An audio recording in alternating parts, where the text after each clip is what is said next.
Hey everybody, welcome to another episode of Ryan and Rodrigo. This week, I'm really excited because my own dad is here. He is a really great guy. I love him so much. And he's coming to us all the way from Canby, Oregon, one of the best cities ever, just like my sister, which we talked about a few weeks ago. And you can even see his house there on his background. And we're really glad to have him here today because he is a lawyer, and we're going to talk about some of the differences between Brazil and the United States for legal things, some interesting legal English examples and questions that some of our students have had. But first, how many times have you been to Brazil now? I think I've been 3 times or 4 times. Yeah, I was asking Allie yesterday, and we couldn't remember either. You came once with Marley. Twice with your mom, so maybe 3 times. 3 times. Yeah. Okay, nice. Okay, before anything else, Ryan, is that the house you grew up in? No, actually, I never really lived there. I think I was there for like 6 months or 7 months once when I was between jobs, between apartments one time. That was actually where I lived when I worked on the election in 2008, when I did a bunch of work, not directly for Barack Obama, but kind of for Barack Obama, and a Senate candidate and a House of Representatives candidate and all kinds of other politicians. I lived there and worked on the campaign. But when I was growing up, was on a tree farm out in the country and another house in Canby, but on the other side of town, and one other house out in the country, but it wasn't a farm. It was a, well, what would you call it, Dad? Like a small? Oh, it was a small farm. Yeah, that was about the time you graduated from high school. Then you went off to college in Seattle. Uh-huh. No. One thing that I'd like to ask you, Mr. Kauffman, that house, there are no gates around the house, right? And you've been to Brazil 3, maybe 4 times, and I don't know if you've noticed all the houses everywhere. There are a lot of gates in Brazil, gates and locks and everything. How do you feel? Like, how do you feel about security? How safe did you feel in Brazil when you came? Did you have that feeling of being unsafe at any moment, or not really? No, I never felt unsafe. We would stay in Ryan and Allie's apartment, and then we would walk to the subway. And I never felt unsafe walking to the subway. And then we would ride the subway to different parts of town. And I kind of assumed that Ryan sort of kept us out of the more dangerous parts of town. And then last time we came down, we stayed in a Airbnb in, it was near Paulista. It was in the something Belo neighborhood. I forget exactly. Belo Vista. It was very near the Brigadeiro subway station. Yes. And we stayed there by ourselves. And so we would sometimes venture out and walk up to Paulista, and we would walk around, and I never felt unsafe walking around. But of course we walked around in the daytime mostly. And, Right. And the Airbnb had a gated front door. So. Another gate. We love gates. We gates are our thing. Yeah, but you'll never or hardly ever see any gates or fences here in Canby, and even in Portland, there might be apartment buildings might have a locked front door, but you don't see a lot of fences or a lot of gates like I see in São Paulo. You might see, like, if you look really hard at the house there's a fence between the 2 houses, but that's mostly for convenience or decoration. not really for security or safety. It's there just mostly to say, Just to hey, step- this is my side and that's your side, so let's take care of our own sides. Yeah, you can't see it, but over here, there's a fence with a gate, and the gate's not really there to keep people out. It's to block the view of all my junk that's back there. Okay. Okay. We have that too here in Brazil. It blocks people and the junk. Okay. And what do you? I don't know. What was the biggest difference, or what do you think is the biggest difference between Brazil and America? When you came here, what did you experience? Well, São Paulo is quite large. And so Portland has, I wrote these down, Portland has 653,000 people. Oregon has 4.3 million. And São Paulo, according to the figures, has almost 22 million. And so the biggest cities I've really been to are Seattle, has about 4 million people. Los Angeles County has 10 million people. And so São Paulo is twice as big as Los Angeles County. And so it's just the sheer number of people is amazing. And we live in Canby, right here you can see. And we live here on 3rd Avenue and 1st Street.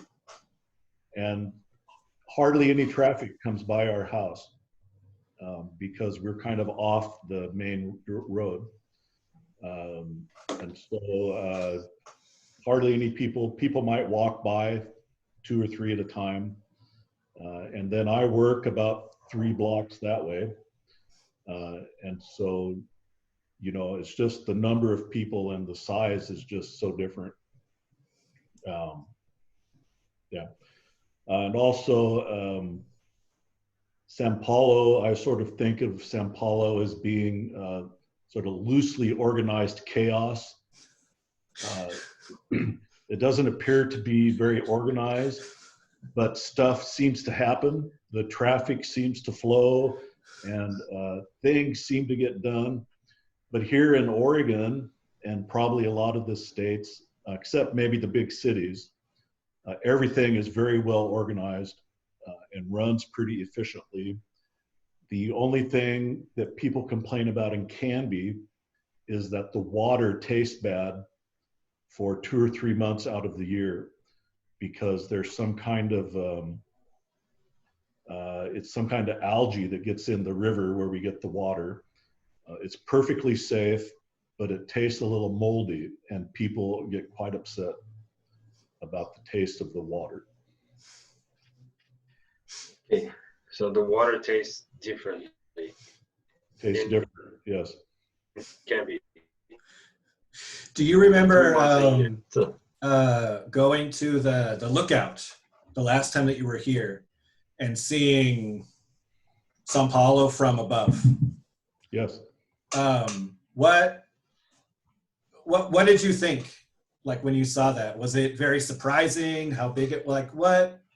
Because you knew intellectually how big São Paulo was, but was it surprising to see it from 17 stories up? And what did you think when you saw it up there at the top of, it's the Sesky building? Yeah, I don't know, because we travel around when we're there on the subway, or we don't usually walk very far, but the subway, sometimes we drive. One time we took the train from the subway station to where Ryan worked. I forget what part of the city that was in. And so you don't really, I mean, you can't really visualize how big it is from traveling around on the subway. You just go on the subway for a long time and then you get out and you're in the city still. But when you drive, like we drove to San Jose de Campos, and we drove in the car to the beach, down to, I forget where we came out. down at the bottom of the hill. Santos. Santos, the port city. Then you get a little bigger idea of how big the city is. But seeing it from the top of the building is quite a sight. Yeah. I think something that really surprised me is that, like, in Seattle, there's a downtown area. There's a part of the city where there's really tall skyscrapers, and like in Seattle, one of them is 80 or 90 stories tall. The Columbia Tower is very tall. But in São Paulo, there's not really a clear downtown. I know there's a part of the city that people call downtown, but if you had to look from the top of the Sesc building and look around and say, okay, where is downtown? You'd have no idea where to choose, because all of the buildings are about the same height. Yeah. They're all about 20, maybe 25 or 30 floors high, and they just go on forever. And there's no clear place where you can say, aha, this is the center of the city. Yeah. And there's no clear space where you can say, aha, this is where people live. It's just everything together. Yeah. Loosely organized. Now, loosely organized. Other question I have for you. I know that your wife, she is a very good cook. And I know that our food here in Brazil is very good, but I would like to know your impressions. I know you've been to a churrascaria and you had feijoada. You also had feijoada, right? Yes. Did you like the food in general, or what did you think of the food here in Brazil? Too spicy, too hot, too fat? No, I don't think so. We, I don't know, the food that would be Brazilian would probably be the feijoada that we went out for.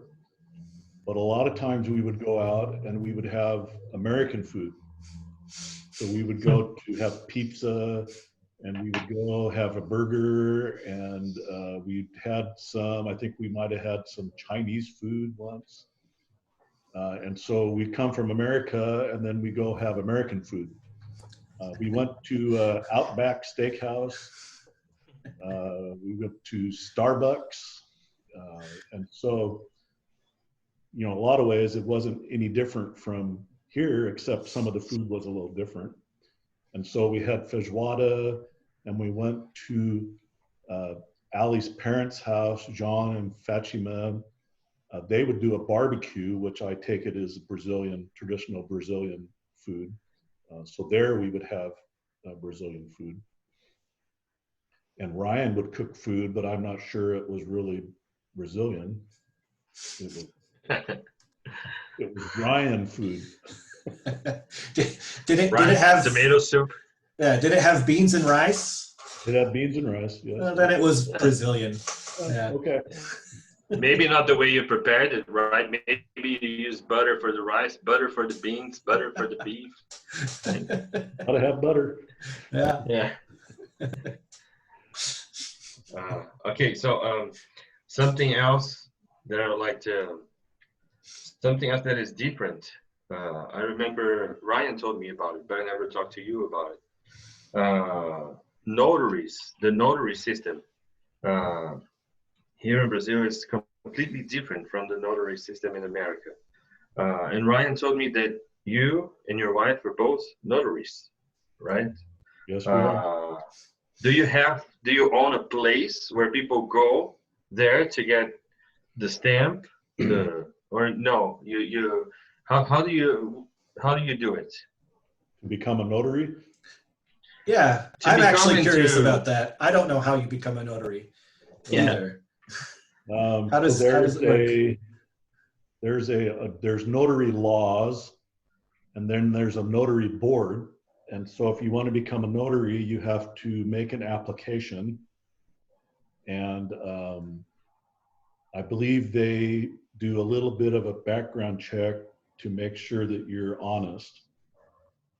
And then you have to take a test, but it's an open book test. And so when you're taking the test, you can have your little book there to look it up. And then if you pass the test, I think you have to have 70% or above. They'll send you a notarial certificate. And then you can take your certificate somewhere and get your little stamp. And it's good for 4 years. And so if you're an attorney, you almost have to be a notary, because people come in to sign documents and a lot of them have to be notarized. And so either you have to be a notary or you have to have somebody on staff that can be a notary. And so they're good for 4 years. And so I think I'm working on my fifth time, and usually I get 100% on the exam.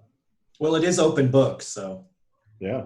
You know, I've seen in different movies and TV shows that like the character needs a notary, and he's driving past like a gas station, and it says outside, public notary. And so he stops, and like his car is filling up with gas, and he goes in, and the gas station attendant is a notary. Is this really a thing, or is it just like a Hollywood thing for convenience? Well, it's certainly possible, because anybody could be a notary and you could have it at a gas station. And so it used to be that people would go to their bank and the bank would have a notary around. But banks don't like to do it, and they won't usually do it if you're not their customer. You can go to like the UPS store. UPS, you know UPS down there? Yeah. United Parcel Service. They have stores. You can go there. You could probably go to Kinko's or FedEx. We have people will get their notary together, and then they'll put themselves out as traveling notaries. And so you can go on the internet and look for a traveling notary, and they'll come to where you are and do the notary work. Now we can only, if you're a notary, you can only charge, I think it's $10 per signature. But they will charge the $10 plus they'll charge a travel fee. And so you probably could make a living being a traveling notary if you'd have enough business for it. Yeah. But what we notarize is we just say that the person that signed it is the person that's named in the document. So we verify who they are. And sometimes we put people under oath if the document requires that it be sworn or affirmed under penalty of perjury. So most of what I do is just acknowledgments that the person that signed it is actually the person that was the actual person. You like check their ID, you check their driver's license, you check that to make sure? Right. And yeah. Probably 90% of the people I notarize, I've known for a long time, so I don't have to check their ID. This is very weird to me, and I'm sure to a lot of Brazilians, because when I was living in the States, I never had to deal with notaries. It was never a thing that I cared about. And then I came to Brazil, and I had to deal with the Brazilian bureaucracy, the Brazilian legal system, to get married, to get my permanent residency, to do all kinds of things. And so I had to deal with cartórios, which are the closest equivalent of a notary here. And it's just amazing that like there's a traveling notary that you can call and they will come to you, and just the convenience. I don't even care how much money it costs. That's not the problem, because here, like, notaries are like a cartel. And there's a certain number of them that's been set by law. And you can't have any more, ever. And when somebody who owns a notary dies, they pass it down to their children. And if somebody wants to retire and not be a notary anymore, they sell the right to be a notary to somebody else for a lot of money. And so you have this supply and demand thing. Yeah, going because on. In Brazil, it would be impossible to have a traveling notary because there's too much that you can do in a notary, in a cartório, you know. A lot of things you can certify by. Uh, I don't know how to translate that, but you check if the signature if the signature Okay. matches the document. You check the picture, and then you can check the background, and then you have a stamp, and you have a stamp and a sticker, an official sticker from the government, and you have to sign. So it's a lot of bureaucracy here in Brazil. And the notary is where you go like to get married. That's where you go to get a marriage license, is to go to the cartório. Not romantic. The actual license? Yeah, well, Okay. yeah. Yeah, And then you go to the church to get married. You go to the county to get the license, and then you go to the church to get married here. Yeah, well, Where do you get married? yeah, you have a church also. But to have the legal document of marriage, you have to go to a cartório. And there's like 5 of them in all of São Caetano. And São Caetano has 300,000 people, 400,000 people? 200,000 people. So there's always a huge line. And you go and you wait, and you wait, and you wait, and you wait. And then you get up to the get counter. Married. And they're like, sorry, you're missing this one document. and each cartório, you would think, would be the same, but they're not. Each one has slightly different requirements for whatever action you're trying to do. And so, like, when I tried to get married, we went once, and we got there, and Allie had checked all the requirements. And we got all of our friends, and people were there with us. And we got to the front of the line finally after waiting. And the guy said, no, you're missing this document. And she said, but last week I was here and I talked to you. I remember talking to you and you said we didn't need it. And he said, it's not my problem, which is like the most famous line of cartórios in Brazil. Of everywhere. That's not my problem. Go away. It's not my problem. Last week I didn't need the document. Not this week I do, and that is not my problem. So just go and get the document. But I think, Ryan, I think this thing with getting married is just so you like go home, think a little more, okay, think a little better, think harder. And then you come back, okay? If you stand that test, then you get married, okay? Once, twice, 3 times in a notary, and then, okay, now you get married. Yeah. Well, in the next week, we did get married, but it was just me and Allie and her mom and her cousin. Just that. We just had witnesses and us. And then afterwards, we celebrated by going to a bakery and having toast. Cheese bread and coffee, right? Exactly. That's what we did. Yeah. Okay.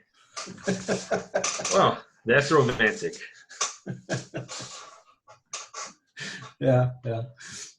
So Dad, another thing is, what are the requirements to be a lawyer? Like, what's the process that you go through first to get into law school, and then after that, what are the steps?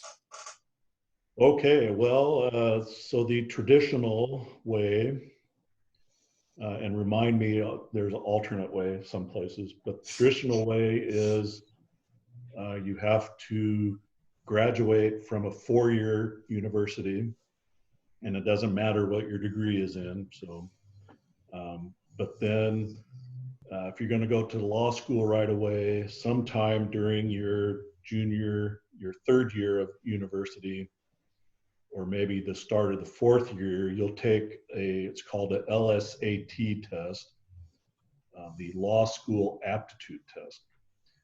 And then you'll get your score from the LSAT, and you'll apply to various, however many law schools you want to apply to. And they will look at your undergraduate GPA and your LSAT score. And then they'll probably tried to keep a balance of men and women and different races, that kind of thing. So like for you, you went to was it a nice school? Was it a selective school? How was your law school? The law school? Yeah. Well, Was it very selective or was it not? What was the deal? Well, it's all relative.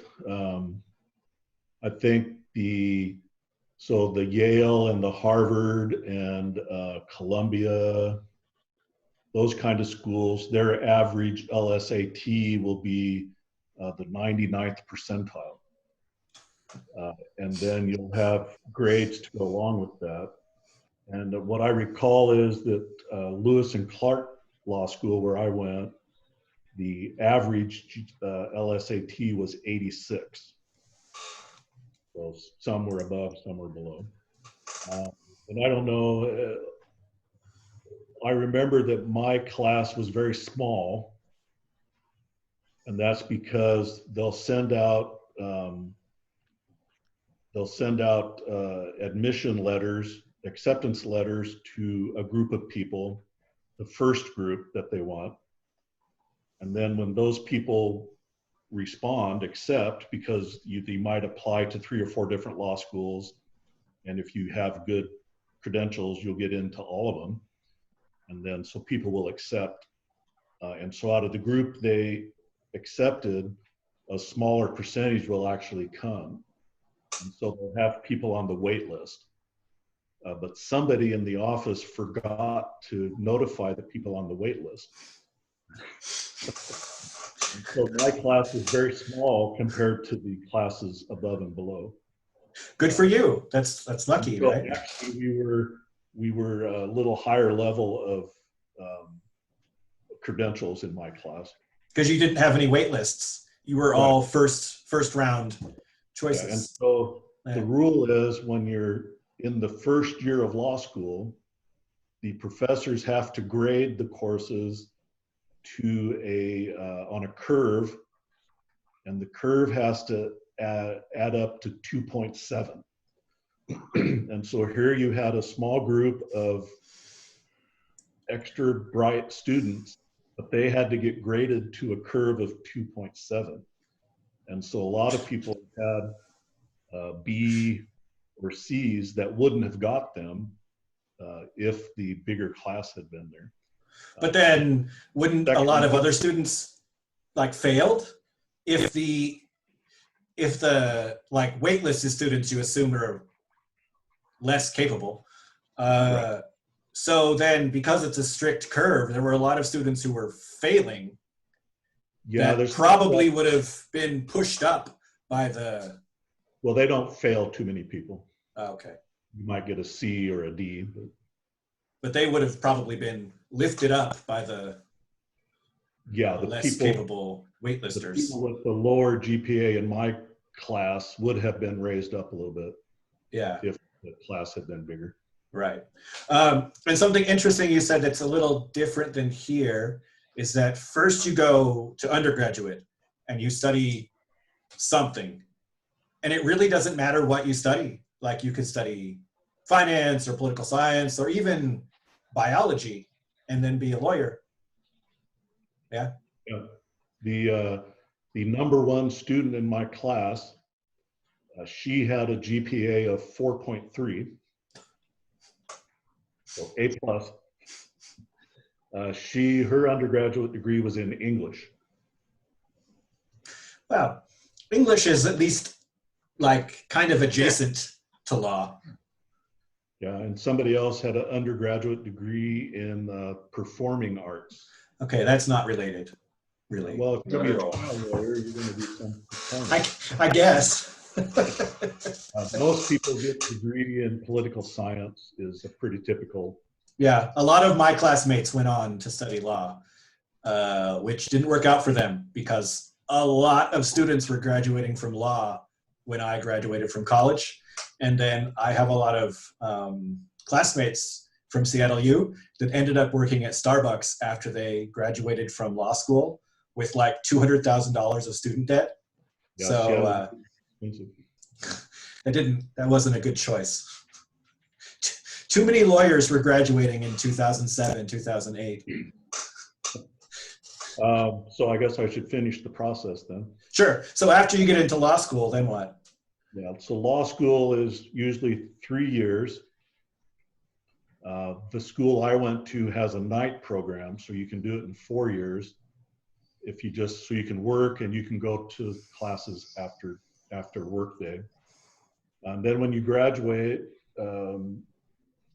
provided you actually graduate, then you apply to take the bar exam in whatever state you intend to work in. And so most of us at Lewis and Clark stayed in Oregon. And so we finished in maybe the end of April, because law school's semester. So it gets done the end of April, early May. And then the bar exam was in July, I think. And so May and June and the first part of July, most everybody signs up for a bar review, they call it, where you go up to the school and they have people come in and tell you what's going to be on the exam. And then in July, you go sit for the exam, and it's 3 days actually. One day is the ethics test, and it's maybe half a day. And then the other 2 days are the actual bar exam. And when I did it, one day was a multi-state, excuse me, multi-state exam, which is multiple choice questions, a bunch of multiple choice questions. And then the other part is an essay, where they'll give you a situation and you're supposed to write what you would do in that situation.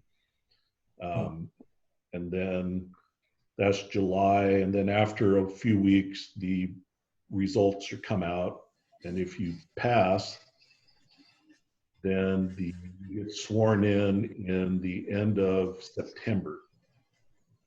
If you sit for the July, you can also do it in February, but you get sworn in the end of September. And I think for first-time graduates, the pass rate for the bar exam is something like not quite 70%. And the other test that you took, the LSAT, how difficult was that? Was it something that was a real difficult test, or what was the story? Well, it doesn't test knowledge so much as it tests reasoning, logical reasoning, or comprehension. And so it'll ask questions like, Ryan and Rodrigo and Andy and Brenda are going to go from São Paulo to Santos in 2 cars or 3 cars. And Ryan won't ride with Rodrigo, and Andy won't ride with Brenda, and Rodrigo won't ride with so-and-so. And so how are you going to work this out? And then you'll give different this. Or one of them was a bunch of different colored vases, and you had to, anyways, it's logical reasoning questions like that. Like those questions that are like 2 cars are leaving New York for Los Angeles, and another car leaves Chicago at a different time. Which car arrives there first? No math involved. Oh, no math. All right. No math. It's just, you have to think through the answers, whether the answers are possible under the conditions. Okay. Which would you say was more difficult? Was the LSAT more difficult for you, or the bar exam? Bar one. I don't know. The LSAT, you don't have to know anything. You just have to reason your way through it.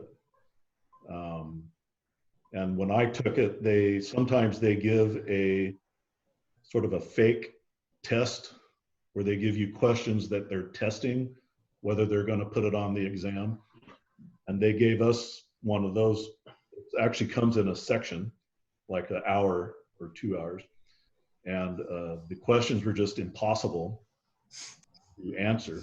And so I came out of there and I was sure I was going to fail. and you can, within a certain period of time, you can cancel your test and take it another time. So I came pretty close to canceling it, and I told Brenda, your mom, that, well, I'm going to fail the thing. And I looked around, and we could have gone to Puerto Rico. Their average LSAT test was like 19. So I could have done. I could have grown up in Puerto Rico, huh? Could have been in Puerto Rico. What I missed out, I guess. But we gotta take a break really quickly here, Okay. because of the limits of Zoom. But we'll be right back to learn some more about law and legal things right after a quick break. Hey everybody, we're back, and my dad is still here, thankfully, although it looks like he's moved a little bit. So now we have a side view of the house, and that's really beautiful, all those flowers and everything. Wow. So anyway, we were just talking about how to get into law school. And Rodrigo, did you have any questions, any doubts for that process? One question about Mr. Kauffman. You said there's the traditional way, and then there are different ways, alternate ways to get into law school. Right. You don't mean illegal, right? You mean just alternate. Right. Yes. So there's a couple things. When I first came out, you had to go take the bar exam in every state that you wanted to practice in. But since then, a lot of states have set it up so you don't have to take the bar exam again. They call it reciprocity, where I could go. I'm admitted in Washington as well as Oregon, and I just had to submit the application and pay some money. And since I had passed the bar and had been admitted in Oregon for a certain period of time, then the state of Washington also would let me practice law in the state of Washington.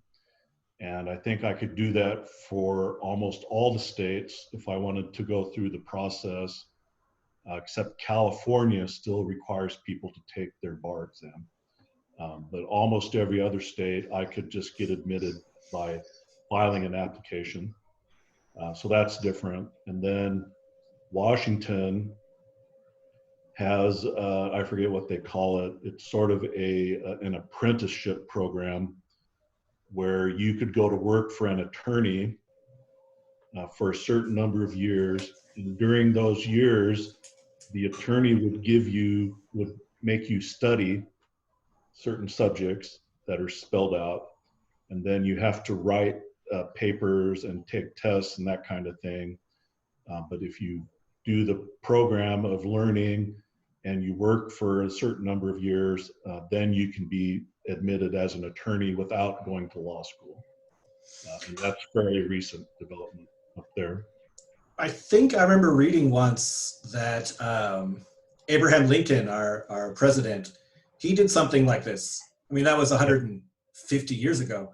But Right. He was a lawyer and he practiced law, but he never went to law school. Right. They didn't have law schools back then. And so you would just go to work for another attorney. And I don't even know if you had to be licensed, but eventually you would just become an attorney. Yeah. I thought that was really interesting when I heard that about him. Yeah. Oh yeah, I guess because there were no law schools at the time, then yeah. Makes sense. Makes sense. It's self-taught. Yeah. No, that was the question I had. Here in Brazil,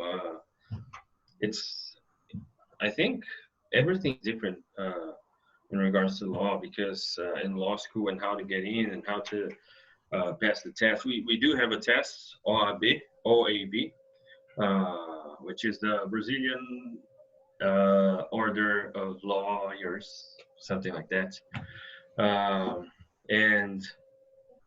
But we don't have different states. You don't have to get a test again. You don't have to pass the test again if you go to a different state, everything is the same around here, and it's very bureaucratic, and it's very, our constitution is long and complicated and complex, and it's made for Brazilian bureaucracy, you know, to work the way it does.